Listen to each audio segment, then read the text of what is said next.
Hello guys, welcome back to mass study. दोस्तों, स्वागत है आप सभी का आज की ग्रामर की क्लास में। आज हम जो टॉपिक पढ़ने वाले हैं ग्रामर में, उसका नाम है determiners.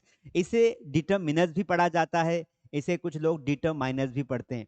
If you ask me sir, इसका करेक्ट प्रोनाउंसिएशन क्या होगा, तो इसका करेक्ट प्रोनाउंसिएशन होगा डिटरमिनर्स। क्या होगा दोस्तों? इसका करेक्ट प्रोनाउंसिएशन होगा डिटरमिनर्स। तो चलिए, डिटरमिनर्स क्या होते हैं मैं आपको बता दूं स्टार्टिंग में कि हर एग्जाम में इसके एक से दो क्वेश्चंस हमेशा आते हैं। आप अंग्रेजी बोलने में भी इसका इस्तेमाल करते हैं क्योंकि ये मात्रा दिखाते हैं, संख्या दिखाते हैं, और इसका इस्तेमाल इंग्लिश ग्रामर में भी किया जाता है। सबसे पहले हम ये समझते हैं कि डिटरमाइनर्स में हम किन किन वर्ड्स को रखेंगे। तो देखिए, आपको मैं बता दूं कि डिटरमाइनर्स में हम सबसे पहले हम जो लिटिल की जो फैमिली होती है ना, जैसे डिटरमाइनर्स जो होते हैं, तो लिटिल की जितनी भी फैमिली होती है उस पूरी फैमिली को हम रखते हैं। तो जैसे लिटिल हो गया, इसके अलावा अ लिटिल हो गया, इसके अलावा द लिटिल हो गया, और हम आगे इसको पढ़ने भी वाले हैं। आप टेंशन ना ले, आगे हम इसको पढ़ने भी वाले हैं। तो लिटिल की जितनी भी फैमिली होती है हम डिटरमिनर्स में उसको रखते हैं। उसी प्रकार जो फ्यू होता है उसकी फैमिली को भी हम डिटरमिनर्स में रखते हैं। तो पहले हम समझ लेते हैं कि हम पढ़ने क्या क्या वाले हैं, ताकि हमें क्लियर हो जाए कि कितने टॉपिक्स हम कवर करेंगे। तो अ फ्यू, द फ्यू और फ्यू, इसकी भी स्टडी करते हैं किसमें? डिटरमिनर्स में। इसके अलावा हम मैनी को भी रखते हैं डिटरमिनर्स में, और इसके अलावा दोस्तों हम मच को भी रखते हैं डिटरमिनर्स में। इसके अलावा हम अ लॉट ऑफ को भी रखते हैं डिटरमिनर्स में, और इसके अलावा हम लोग सेवरल को भी रखते हैं डिटरमिनर्स में। अल्टीमेटली बहुत सारे ऐसे वर्ड्स हैं जिनको डिटरमिनर्स में रखा जाता है, जैसे फार्दर है, फार्देस्ट है, लेटर है, लेटेस्ट है।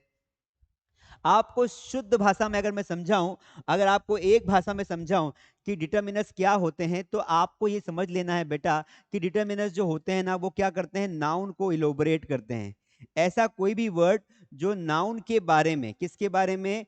नाउन के बारे में जानकारी दे, नाउन के बारे में जानकारी दे, वो क्या कहलाता है? डिटरमिनर्स कहलाता है। अब आप बोलोगे सर ये तो एडजेक्टिव की परिभाषा भी तो हो गई, क्योंकि एडजेक्टिव क्या होता है? An adjective is a word which qualifies noun, यानी कि एडजेक्टिव वो शब्द होते हैं जो नाउन के बारे में बताते हैं। तो भाई ये एक प्रकार से एडजेक्टिव का ही पार्ट है। ये किसका पार्ट है?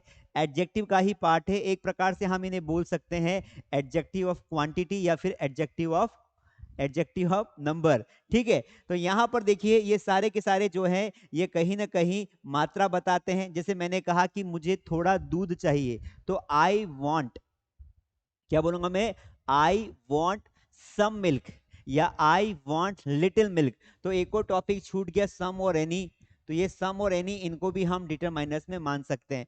तो देखिए डिटरमाइनर्स की फैमिली कितनी है। हम अ लॉट ऑफ को पढ़ने वाले हैं, लिटिल को पढ़ने वाले हैं, अ लिटिल को पढ़ने वाले हैं, द लिटिल को पढ़ने वाले हैं, सम को पढ़ने वाले हैं, एनी को पढ़ने वाले हैं, मैनी को पढ़ने वाले हैं, द फ्यू को पढ़ने वाले हैं, अ फ्यू को, फिर फ्यू को, फिर सेवरल को, फिर मच को, और एक दो और आ जाएंगे। Means there are lot of determiners. तो पहले हमने समझा दोस्तों कि डिटरमिनर्स क्या होते हैं?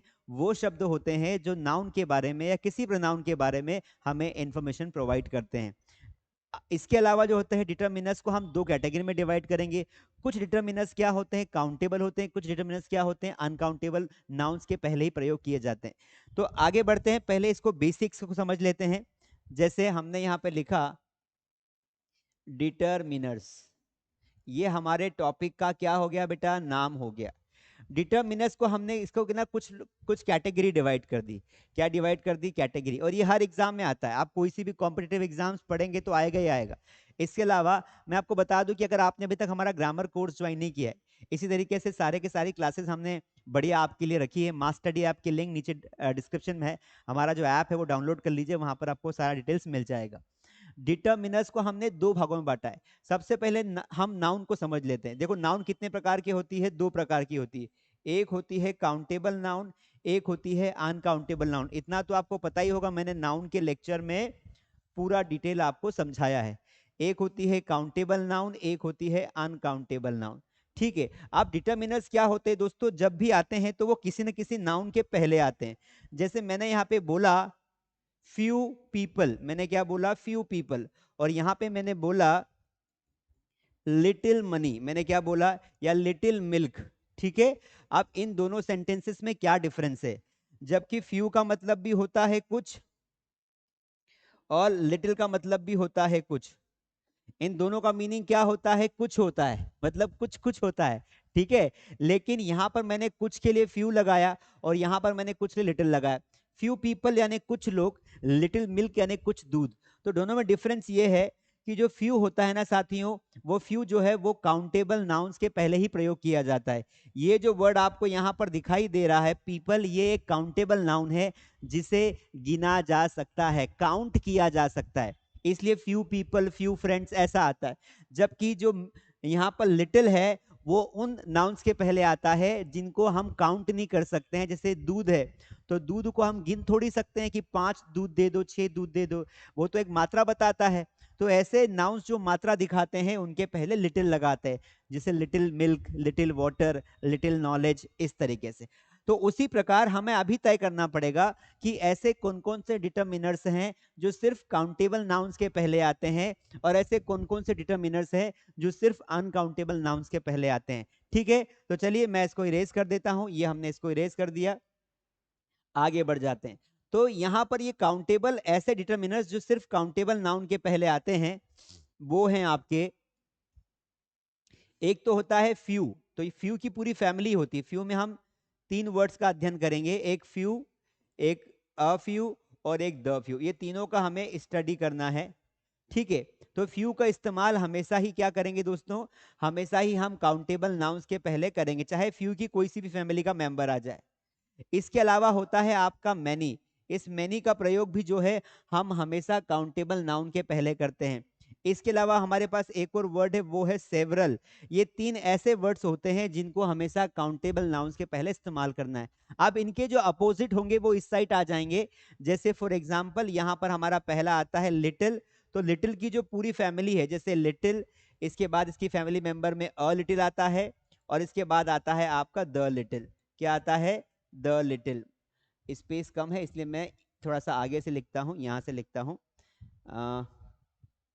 लिटिल, अ लिटिल, और आपका हो गया ये द लिटिल। दिख रहा है? It visible? हाँ विजिबल है। इसके अलावा आपका मैनी का अपोजिट होता है मच, जो ज्यादा मात्रा दिखाता है। और इसके अलावा बस यही दो होते हैं, बाकी तो सेवरल का कोई अपोजिट नहीं होता है। अब कुछ डिटरमिनर्स ऐसे होते हैं जो काउंटेबल नाउन के पहले भी आ सकते हैं, अनकाउंटेबल नाउन के पहले भी आ सकते हैं। तो वो डिटरमिनर्स आपके होते हैं, उनका नाम है, एक तो होता है आपका सम, जिसकी मतलब होता है कुछ, और इसका मीनिंग भी कुछ ही होता है। और एक होता है आपका एनी, जिसका मतलब भी होता है कुछ या फिर कोई। इसका शाब्दिक अर्थ क्या निकलेगा? कोई। इसके अलावा एक और होता है आपका अ लॉट ऑफ।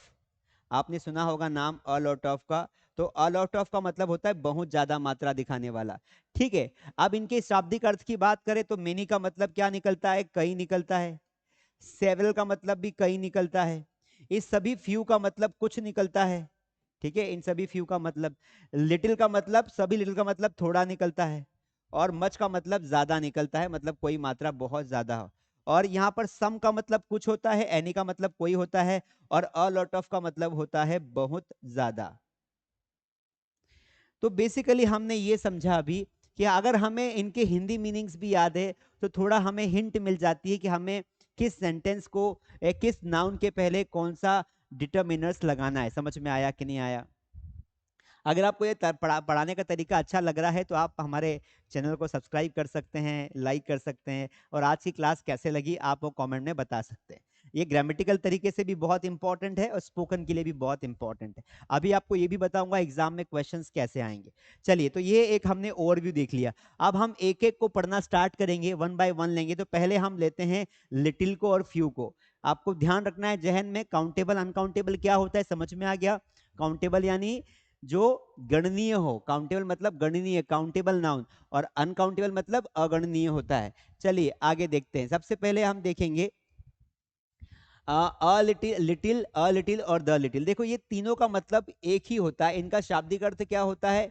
कुछ होता है, लेकिन मात्रा भी कम ज्यादा होती है। देखो पानी तो पानी होता है, पानी अनकाउंटेबल होता है, लेकिन कुछ पानी थोड़ा पानी होता है, कुछ पानी थोड़े से ज्यादा होता है, और कुछ पानी उससे भी ज्यादा होता है। यानी कि भाई एक कप में पानी रखा हुआ है, चाय का जो कप आता है जिसे आप मग बोलते हैं, उस कप में भी पानी है, ग्लास में भी पानी है, और जग में भी पानी है। जग आता है ना, बड़ा सा जग होल्ड करने वाला, तीनों में पानी रखा है। लेकिन कप का पानी बहुत ज्यादा कम है, जिससे आपकी प्यास नहीं बुझेगी।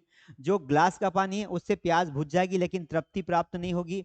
और जग के पानी से आप जो है मुंह भी धो सकते हैं। तो उसी प्रकार यहाँ पर लिटिल, तीनों का मतलब होता है मात्रा बताना, और मात्रा भी कम ही बताएगा। लेकिन इसमें क्या रहेगा कि कम मात्रा के भी जो है पैटर्न बताए हैं। अगर मात्रा बिल्कुल कम होगी तो हमें लिटिल लगाना है, थोड़ी सी ठीक ठाक मात्रा होगी तो हमको अ लिटिल लगाना है, और मात्रा इतनी होगी कि तुम्हारा काम चल जाएगा तो उसे बोलेंगे द लिटिल। अभी डिटेल में मैं आपको समझाता हूँ। देखिए, लिटिल, अ लिटिल और द लिटिल का प्रयोग वाक्य के में मात्रा का बोध कराने के लिए किया जाता है।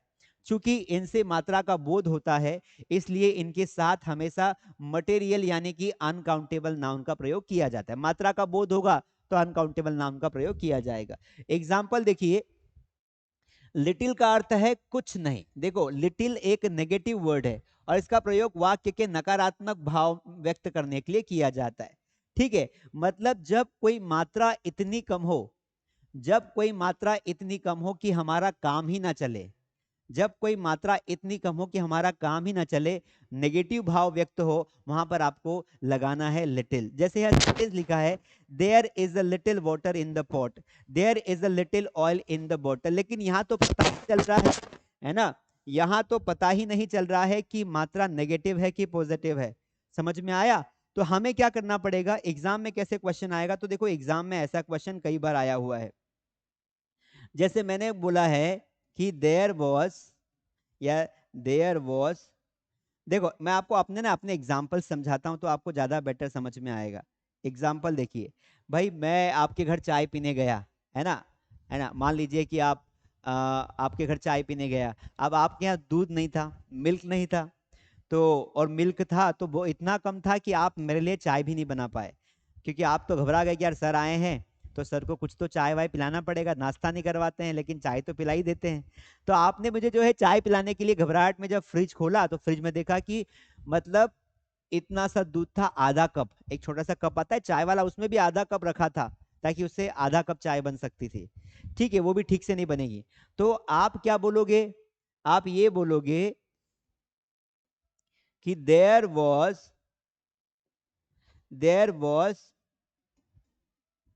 Little milk in the fridge that I could not I could not prepare tea. I could not prepare tea. इस सेंटेंस को ध्यान से देखो, इसमें जो सेंटेंस है वो काफी बड़ा है, और इसमें नेगेटिव जो है, नेगेटिव आंसर आ रहा है। ये वैसे एग्जांपल्स दोनों सूटेबल नहीं है लिटिल के लिए। क्यों? क्योंकि यहाँ पर नेगेटिव कुछ भी नहीं है। There is a little oil in the table, तो यहाँ पर अ लिटिल आएगा। जैसे सामान्य सेंटेंस है तो यहाँ पर ये लिटिल आना ही नहीं चाहिए, यहाँ पर अ लिटिल आएगा। सही इसका एग्जाम में क्वेश्चन कैसे आएगा, आपको क्लियरली हिंट देके रखेगी, हिंट दे देंगे कि सेंटेंस में नॉट आएगा ही आएगा, या नेगेटिविटी आएगी आएगी।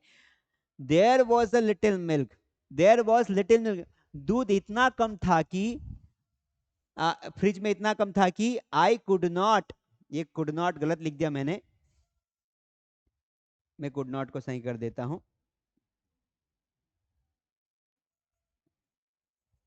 आई कुड नॉट प्रिपेयर टी, क्या लिखा हुआ है कि भाई फ्रिज में इतना दूध कम था कि आई कुड नॉट प्रिपेयर टी। तो यहां पर ये जो कुड नॉट है ना, ये बता रहा है कि यहाँ पर लिटिल आएगा। यहाँ पर अगर ऑप्शन में आपको अ लिटिल या द लिटिल भी दिया होता तो आपको नहीं लगाना है। बात समझ में आई कि नहीं आई? देखो मैं सिंपल आपको समझाता हूं, वाक्य में नकारात्मकता तो आएगी आएगी। जैसे आई हैड डैश मनी, इसको ऐसा बनाते, क्वेश्चन ही आपको करवाता हूं। क्वेश्चन कैसा आएगा एग्जाम में, I could not I could not travel Dubai या I could not travel by bus because because I had dash I had dash money. अब आपके सामने ऑप्शन आ गए।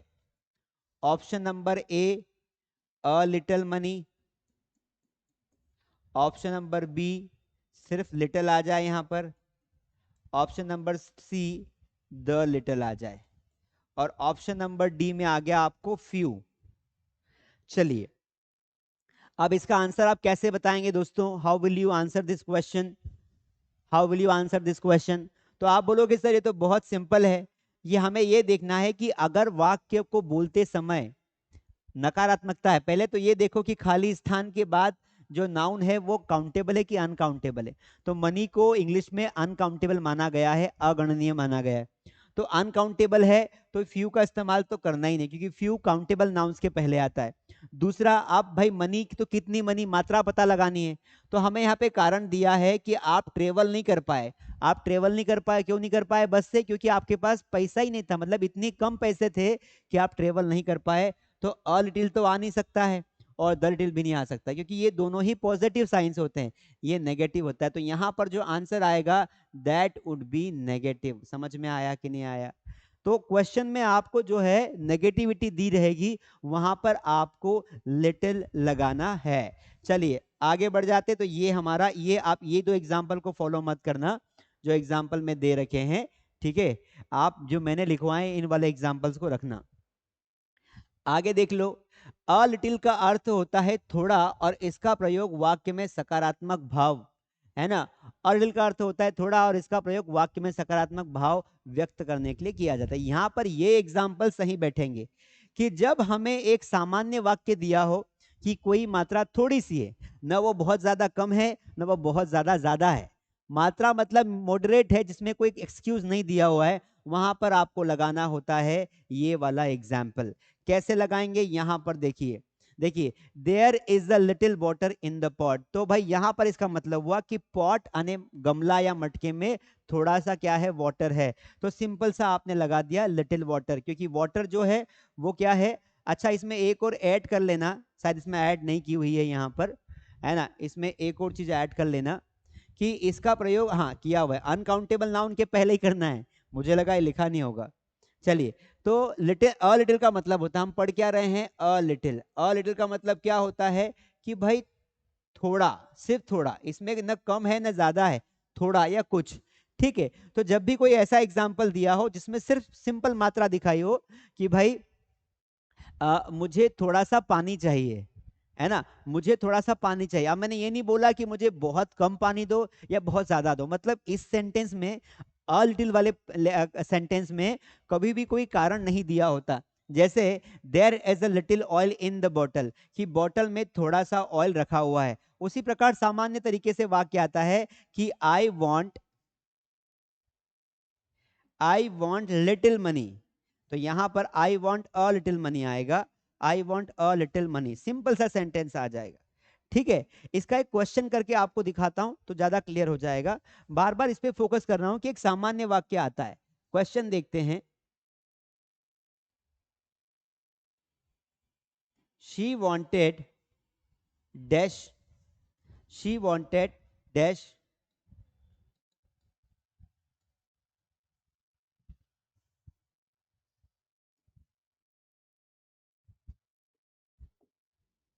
वह चाय बनाने के लिए उसे क्या चाहिए था? उसे थोड़ा दूध चाहिए था, मिल्क चाहिए था। Options are as follows. यहां पर ऑप्शंस है अ फ्यू, दूसरा ऑप्शन आपका दिया हुआ है द फ्यू, तीसरा ऑप्शन है आपका अ लिटिल, और चौथा ऑप्शन है आपका लिटिल। चलिए, अभी आपको क्या करना है? अभी आपको क्या करना है? अभी आपको ऑप्शंस में से आंसर बताना है। क्या बताना है guys? You have to answer. बताइए क्या राइट आंसर होगा इसका? तो देखिए, सबसे पहले तो हमें ऑप्शंस को बाहर कर देना है हमेशा की तरह, है ना? आप तो सब लोग स्मार्ट है। देखिए, ये जो मिल्क है ये क्या है? ये अनकाउंटेबल है। और अनकाउंटेबल है तो फिर यहाँ पे अ फ्यू का और द फ्यू का तो कोई काम नहीं है, क्योंकि इन दोनों का इस्तेमाल हम लोग काउंटेबल नाउन के पहले करते हैं। अब हमारे पास दो ऑप्शन है, अ लिटिल और लिटिल, है ना। तो देखो, लिटिल कब आता है, केवल लिटिल कब आता है, जब कोई वाक्य में नकारात्मकता दी हो। क्या यहाँ पर कोई नकारात्मकता दिख रही है, कोई नेगेटिविटी दिख रही है? यहाँ तो सिंपली वो ये बोल रही है कि she wanted little milk to make tea, मतलब उसे कुछ दूध चाहिए था। तो सिर्फ लिटिल मिल्क नहीं है, यहाँ पर आंसर आएगा अ लिटिल मिल्क। क्या आ जाएगा? अ लिटिल मिल्क। क्यों? क्योंकि उसे थोड़ा दूध चाहिए था, उसे चाय बनानी थी। अगर सेंटेंस ये आता कि उसे इतना सा दूध दे दो कि वो चाय भी नहीं बना पाए, मतलब इतना कम दूध दो उसे कि वो चाय भी नहीं बना पाए, दूध दो उसे, मिल्क दो, पर बेइज्जती करो उसकी, वो चाय नहीं बना पाए। समझ में आया? तो ये हमारा होता है अ लिटिल का इस्तेमाल। आपने देखा एक सामान्य वाक्य आता है जिसमें नेगेटिविटी नहीं आती है। अब आगे बढ़ जाते हैं। यहां पर देखिए फ्यू, अ फ्यू और द फ्यू, सॉरी ये फ्यू नहीं, इसमें अभी तो एक और बचा है ना, ये वाला द लिटिल। देखिए, द लिटिल का अर्थ होता है जो भी बचा है या सब कुछ, है ना। इसका प्रयोग वाक्य में सब कुछ का बोध कराने के लिए किया जाता है। ठीक है, जैसे इसमें क्या होता है कि हम बोलते हैं ना, एक शब्द इस्तेमाल करते हैं बचा कुचा। एक शब्द आपने इस्तेमाल किया द लिटिल के लिए, बचा कुचा। ये परफेक्ट शब्द है, आप अपनी हिंदी में बोला जाता है ना।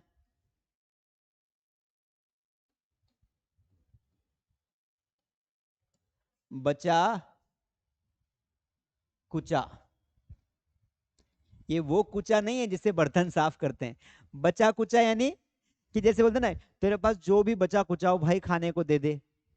तेरे पास जो भी बचा कुचा हो खाने को दे दे, मतलब कि तुम्हारे पास जितना भी है, मतलब मुझे पता है कि तुम्हारे पास कमी है। जैसे भाई मान लो खाना वाना आप लोगों ने खा लिया, अब ऐसे कई गरीब लोग होते हैं बेचारे जो खाना मांगने आते हैं घर पर। ऐसे मैंने खुद ने भी देखे, मुझे बड़ा बुरा लगता है कि इंसान को खाना भी मांगना पड़ता है, लेकिन समय किसी का भी, वक्त किसी का भी बुरा आ सकता है। इसलिए हमेशा लोगों की मदद करते रहे, लोगों की हेल्प करे, है ना। तो मैं चाहता हूं कि भाई मान लो आपके घर आपने खाना खा लिया, फिर कोई मांगने आया, तो वो क्या बोलेगा, भैया जो भी बचा कुचा खाना हो मुझे दे दो। तो यहाँ पर ये बचा कुचा द वाला मामला है कि द लिटिल फुट। ठीक है, तो जब मात्रा बहुत कम हो लेकिन इतनी कम हो कि काम चल जाए, शब्द का इस्तेमाल करना। मेरे को यहाँ पर देखो लिख रहा हूं, मात्रा कम तो होगी पर काम चल जाएगा। मात्रा कम हो पर काम चल जाए। क्या चल जाए? काम चल जाए। मात्रा कम होगी पर काम चल जाए। इस सिचुएशन में हमें क्या लगाना पड़ेगा? इस सिचुएशन में हमें लगाना पड़ेगा, क्या लगाना पड़ेगा भैया बताइए जरा। इस सिचुएशन में हमें द लिटिल लगाना पड़ेगा, मात्रा कम हो पर काम चल जाए। ठीक है, आगे देखिए। अब यहां पर लिखा है कि he gave me the little money he had, उसने मुझे वो सारे पैसे दे दिए जो उसके पास थे। The little money he had, he gave मी, उसने मुझे दिए, क्या दिए? पैसे दिए। कितने पैसे दिए?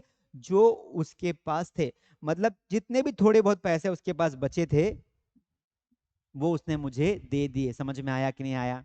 तो इसका मतलब ये हुआ कि he gave me the little money he had, the little water that was in the pot evaporated, मतलब थोड़ा बहुत पानी, थोड़ा बहुत पानी जो बचा हुआ था उस पोट में वो भी इवोपरेटेड हो गया, है ना। The little water that was in the pot evaporated, मतलब जो पोट अनेक एक गमले में, एक मटके में पानी रखा था, थोड़ा पानी बचा था वो भी हवा में गायब हो गया, इवोपरेट हो गया, भाप बन के चला गया। समझ में आया? इसको मैं अपनी भाषा में समझाऊं तो यहां पर देखो आपको समझ में आएगा। द लिटिल, है ना, हिंदी में क्या मीनिंग होता है द लिटिल का? इसका मतलब होता है जो कुछ भी, जो कुछ भी, जो कुछ भी थोड़ा बचा हो उसको बोलेंगे। एक एग्जाम में क्वेश्चन आता है आपको,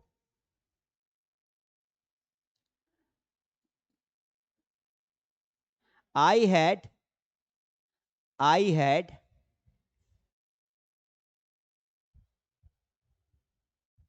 money,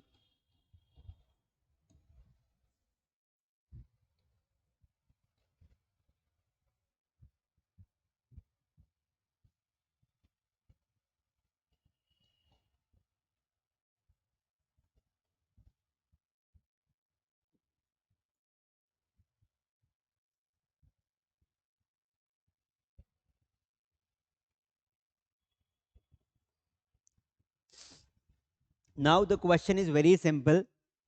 See guys, option number A, little money. Option number B, the little money. Option number C, few तो देगा ही देगा वो, और ऑप्शन नंबर डी, यहां पर उसने दे दिया आपको ए लिटिल मनी, ये भी दे दिया। आप बताइए इसका आंसर आप कैसे लिखेंगे? Now choose the correct option.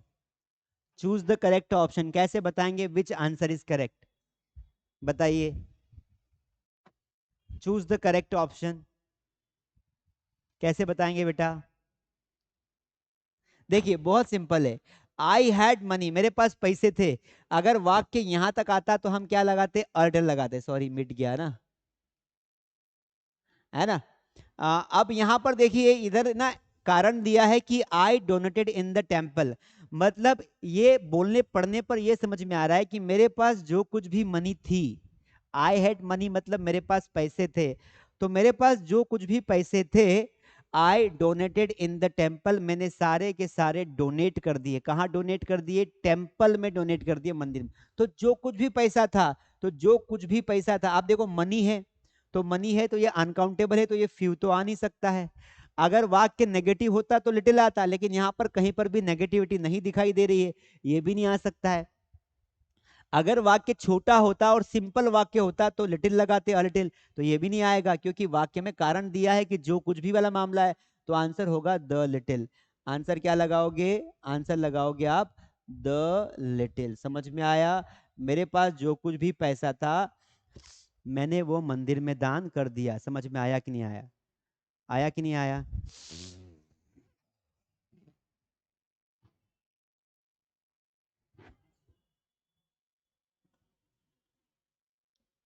चलिए आगे बढ़ते हैं।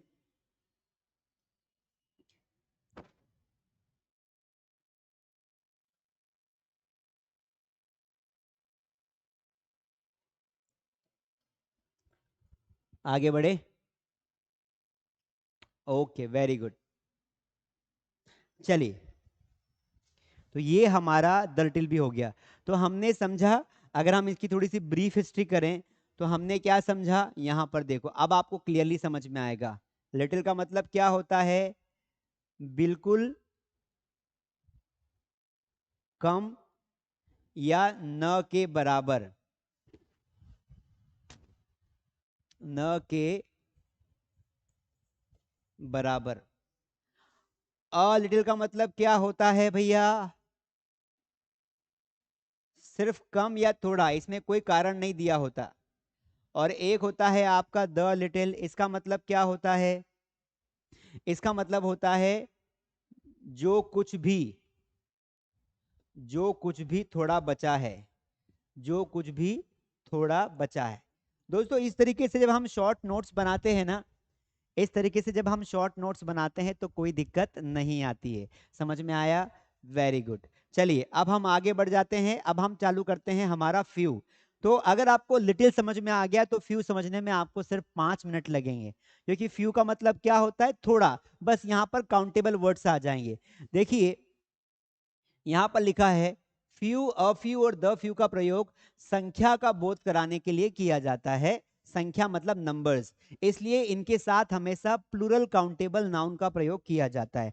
प्लूरल काउंटेबल नाउन मींस कि भाई जैसे नंबर्स बताते हैं, लड़के हैं नंबर्स हैं, टेबल्स है, कुर्सियां हैं, ठीक है, तो ये नंबर्स बताते हैं। आपको पता है काउंटेबल नाउन तो पता ही होगी, है ना। जैसे हम पहला वर्ड लेते हैं, फ्यू का अर्थ है कुछ नहीं, और इसका प्रयोग वाक्य में नकारात्मक भाव व्यक्त करने के लिए किया जाता है। सेम टू सेम है, जैसे लिटिल कब हम यूज करते हैं नकारात्मक भाव व्यक्त करने के लिए, उसी प्रकार सिर्फ केवल फ्यू आ जाए ना, तो केवल फ्यू का इस्तेमाल भी न के बराबर। यहां पर भी सेम एग्जांपल दे रखे हैं, there are few boys in the class.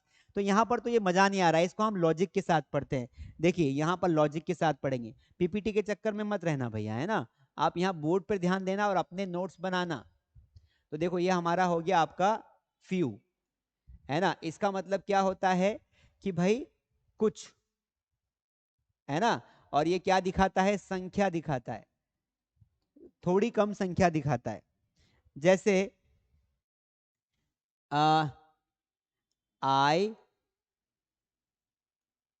could not teach, I could not teach English. क्यों भैया, क्यों नहीं पढ़ा पाए? Because there were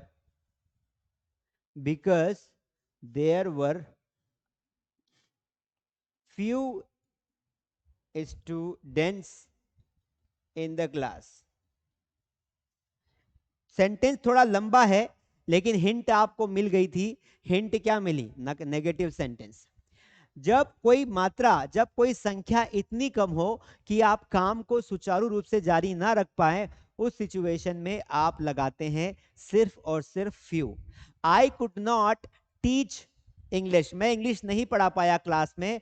क्यों? क्योंकि क्लास में बहुत कम बच्चे आए थे, बहुत ज्यादा कम आए थे. जैसे मान लीजिए कि ये क्लास है और इस क्लास में टोटल जो नंबर हैं वो संख्या है बच्चों की 50, लेकिन 50 में से कितने बच्चे प्रेजेंट थे? मात्र 5. अब मैं अगर 5 बच्चों को पढ़ाऊंगा तो क्या होगा? 45 बच्चों का नुकसान हो जाएगा. इसलिए 5 बच्चों को मैंने नहीं पढ़ाया, मैंने कुछ उनको और काम दे दिया कि आप आज ये कर लीजिए, कल हम करेंगे, ताकि 45 बच्चों को हम कल जब वो आ जाएंगे तब पढ़ाएंगे. तो ये 5 बच्चे जो हैं, ये इतनी कम मात्रा है कि क्लास को कंटिन्यू नहीं किया जा सकता है, इसलिए हमने फ्यू लगाया. समझ में आया कि नहीं आया? एक और एग्जाम्पल देखते हैं तो नेगेटिविटी दे रहेगी. एक क्वेश्चन करके देखते हैं तो थोड़ा सा और क्लियर आपको हो जाएगा. देखिए, एक क्वेश्चन एग्जाम में आता है कि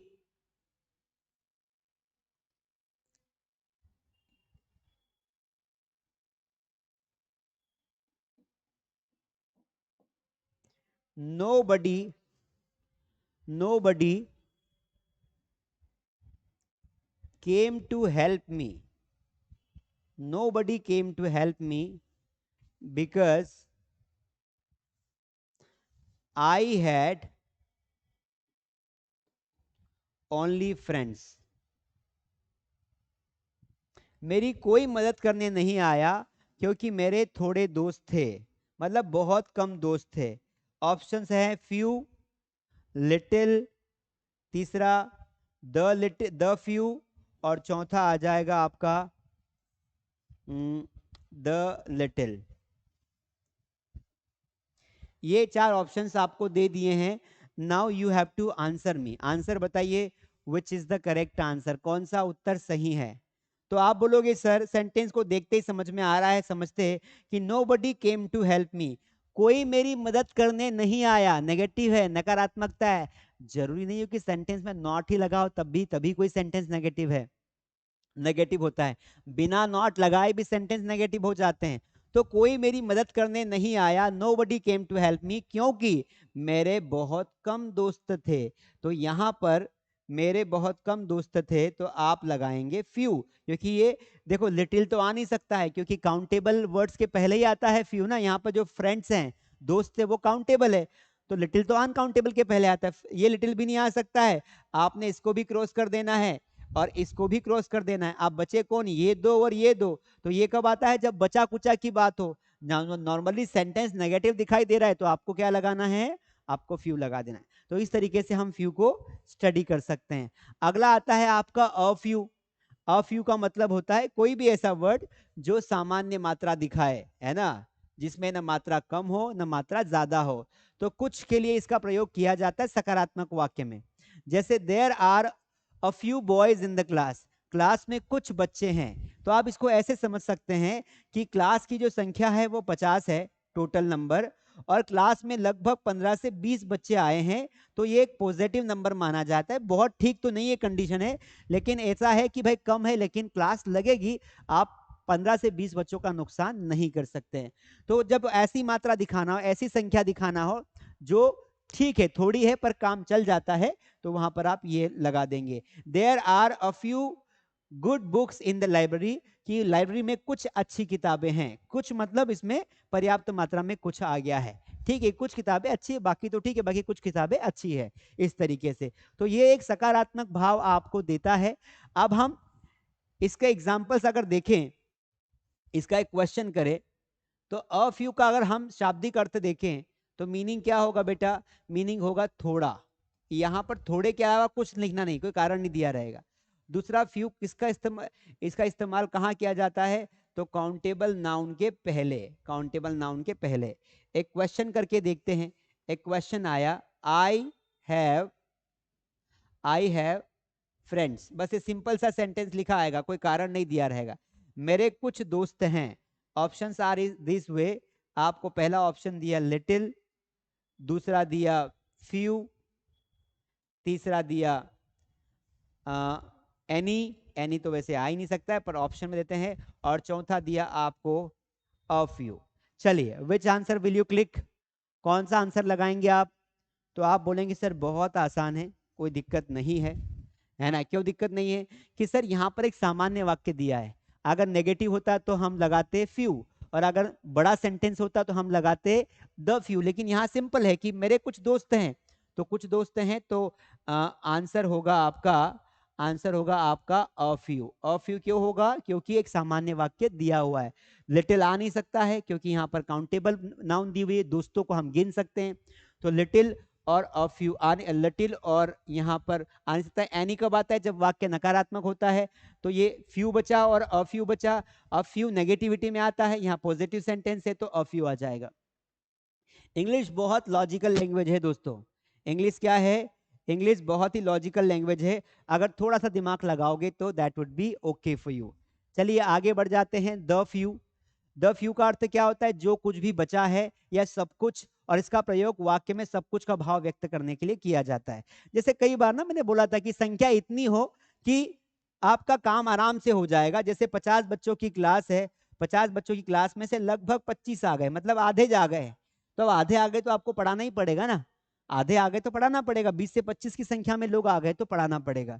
तो देखिए यहां पर एग्जाम्पल दिया है कि I have read the few books, I have read the few books of your library. Sentence क्या है, I have read the few books of your library, मैंने आपकी लाइब्रेरी की कुछ किताबें पढ़ ली है। I have read the few books of your library, तो मतलब जो कुछ भी लाइब्रेरी में तुम्हारी किताबें रखी हुई थी वो मैंने पढ़ ली है, the few books. The teacher taught the few boys that had come, teacher ने उन सभी बच्चों को पढ़ाया जो क्लास में आए थे। देखो इस सेंटेंस पर फोकस करो, दैट हैड कम, टीचर ने उन सभी बच्चों को पढ़ाया जो क्लास में आए थे, तो यहां पर दैट हैड कम का मतलब होता है जो भी आए थे। तो जब कोई ऐसी मात्रा दिखाना हो जिसमें यह बताया गया कि जो कुछ भी मेरे पास था वो मैंने खाया। चलिए यहां पर ना कुछ एग्जांपल्स करके देखते हैं। देखिए हम पढ़ रहे हैं द फ्यू, हमको इतना तो क्लियर हो गया कि सर मात्रा दिखाने के लिए हम सॉरी संख्या दिखाने के लिए हम करते हैं। मीनिंग क्या होता है, जो कुछ भी बचा कुचा, जो कुछ भी बचा, ठीक है। आगे बढ़ते हैं, यहां पर देखिए बेटा, यहां पर देखिए एक क्वेश्चन मैं आपको लिख के देता हूं। शी शी गेव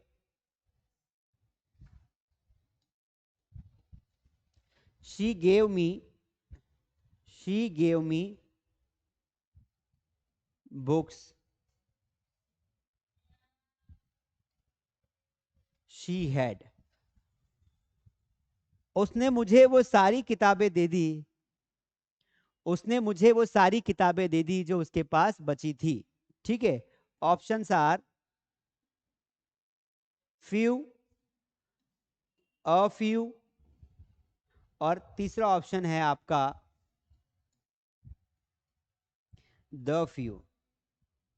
अब बताइए कौन सा आंसर आप लगाएंगे, क्योंकि तीनों आंसर आ सकते हैं, क्योंकि बुक्स एक काउंटेबल नाउन है, लेकिन इसमें हिंट दे रखी है दोस्तों। मजे की बात यह है कि इसमें हिंट है, क्या हिंट है, कि शी गेव मी, उसने मुझे दिया, क्या दिया, वो सारी किताबें जो उसके पास थी, तो बची कुछ किताबें जो भी उसके पास थी उसने मुझे दी, इसलिए आंसर होगा आपका द फ्यू। अगर वाक्य नेगेटिव होता कि उसने मुझे कुछ नहीं दिया तो लिटिल अपना फ्यू आता, ये वाला आता, और अगर ये बोलते कि भाई थोड़ी सी किताबें उसके पास है तो फिर फ्यू आता। तो इस तरीके से हमने सारे के सारे क्वेश्चंस के आंसर हमने प्रैक्टिस कर लिए हैं। तो आई होप आपको ये सारे के सारे प्रैक्टिस क्वेश्चन जरूर समझ में आ गए होंगे, कोई दिक्कत तो आपको होगी नहीं, because we have covered everything, हमने सारा का सारा यहाँ पर कवर अप कर लिया है। तो आई होप कि आपको कोई डाउट नहीं होगा।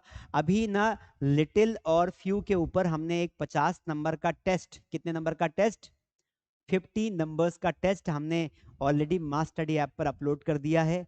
आप जाइए, उस 50 नंबर के टेस्ट में ऐसे एमसीक्यूज बेस्ड क्वेश्चंस हैं, उन क्वेश्चंस को आप अटेम्प्ट करिए और फिर चेकआउट करिए कि आपका कितना रिजल्ट आ रहा है। उस एक टेस्ट को आप 3 बार दे सकते हैं, और टेस्ट देना बहुत ज़रूरी है, जिससे आपको पता चलेगा कि आप कितने पानी में। इसके अलावा ये सारे के सारे नोट्स जो है वहाँ पर ऑलरेडी अवेलेबल है, पर मैं चाहता हूँ कि आप इनको ना अच्छे से पढ़ें। मैं क्या चाहता हूं कि आप चाहो तो अपने खुद के नोट्स भी बना सकते हैं। क्या बना सकते हैं? खुद के नोट्स भी बना सकते हैं। अब वापस आ जाते हैं यहाँ पर स्टार्टिंग में। देखिए, आज हमने 6 डिटरमिनर्स पढ़े, जिन्हें कुछ लोग डिटरमाइनर्स भी बोलते हैं। 6 डिटरमाइनर्स पढ़े हमने, और अभी हमारे पास बहुत सारे बचे। मैंने इसलिए एक साथ सारे नहीं पढ़ाए क्योंकि मैं 10-20 मिनट में सारे पढ़ा सकता हूँ, लेकिन मजा नहीं आएगा, जल्दीबाजी है ना, जल्दी का काम किसका पता ही होगा आपको। इसलिए अभी लॉट ऑफ है, अभी हम पढ़ेंगे मच मैनी, उसके अलावा हम पढ़ेंगे बहुत सारे मजेदार मजेदार जो है कंटेंट आपको मिलेगा, लेकिन हम सिस्टमेटिक पढ़ेंगे। अगर टाइम कम हो आपके पास तो स्पीड बढ़ा के पढ़ लीजिए, स्पीड बढ़ा दीजिए, उसमें कोई दिक्कत नहीं है, लेकिन हमें जल्दीबाजी नहीं करना है। तो धीरे धीरे करके अगले लेक्चर में हम हो सकता है डिटरमिनर्स के 1 2 या 3 पार्ट लाएं, और हम उसको 3 पार्ट में कवर करें, लेकिन कवर ऐसा करेंगे कि एग्जाम में आपको दिक्कत नहीं आएगी। इसके अलावा अगर आपने अभी तक ये ग्रामर कोर्स ज्वाइन नहीं किया है तो बेटा वेट मत करिए, इस ग्रामर में सारी क्लासेस अवेलेबल है, कोर्स में ऑलरेडी टेस्ट है, नोट्स है। बस एक बार अच्छे से शांति से बैठ के देख लोगे ना, तो भी काम हो जाएगा, अच्छे मार्क्स आ जाएंगे, क्योंकि इसमें सारी एग्जाम्स कवर्ड है। चाहे सरकारी एग्जाम की तैयारी कर रहे हो, SSC, bank, PO, UPSC, PSC, या 10वीं 12वीं जो भी है, सारा कॉमन सिलेबस हमने रखा है। साथ में टॉपिक वाइज टेस्ट दिए हैं, साथ में प्रीवियस ईयर के क्वेश्चंस भी हमने जो है एग्जाम्स के इसमें लिए हैं, और हम आपके साथ 24 आवर्स हैं। कोई दिक्कत आएगी तो आप हमें कॉल कर सकते हैं। प्रैक्टिस शीट्स हैं, नोट्स दिए हैं, और एडवांस बेसिक से लगाकर एडवांस लेवल तक की ग्रामर हमने कवर अप की है। इसके अलावा आप चाहें तो हमारे स्पोकन इंग्लिश के कोर्सेज भी ज्वाइन कर सकते हैं। स्पोकन इंग्लिश के कोर्सेज यहाँ पर आपको मिल जाएंगे मास स्टडी ऐप पर, ये हमारे कोर्सेज हैं। अगर आप बेसिक से इंग्लिश सीखना चाहते हैं, जीरो से शुरू करना चाहते हैं, तो you can join these courses which will help you to improve your fluency also. I hope आज की क्लास आपको बहुत अच्छी लगी होगी। आपके आसपास ऐसे कोई भी फ्रेंड्स हों जो आप इंग्लिश सीखना चाहते हैं, या ग्रामर की क्लासेस लेना चाहते हैं, स्पोकन इंग्लिश सीखना चाहते हैं, उन्हें आप मास स्टडी के बारे में ज़रूर बताएं, इन वीडियोस को शेयर करें। अपार्ट फ्रॉम दिस मैं चाहता हूं कि आप लोग जो हैं डिमोटिवेट बिल्कुल ना हो, मोटिवेटेड होकर पढ़ाई करें। इंग्लिश कोई बहुत कठिन चीज़ नहीं है, दिमाग में कठिन होती है। मेरा ऐसा मानना है कि अगर हम जैसे लोग कर सकते हैं तो आप भी आराम से कर सकते हैं, इसमें कोई दिक्कत नहीं है। तो मोटिवेटेड रहना है, प्रैक्टिस करते रहना है, और सबको भी मोटिवेटेड रखना है। एक अच्छा इंसान सिर्फ खुद मोटिवेटेड नहीं रहता है, और दूसरों को भी मोटिवेट करता है। चलिए, thank you so much, please take care, see you in the next class.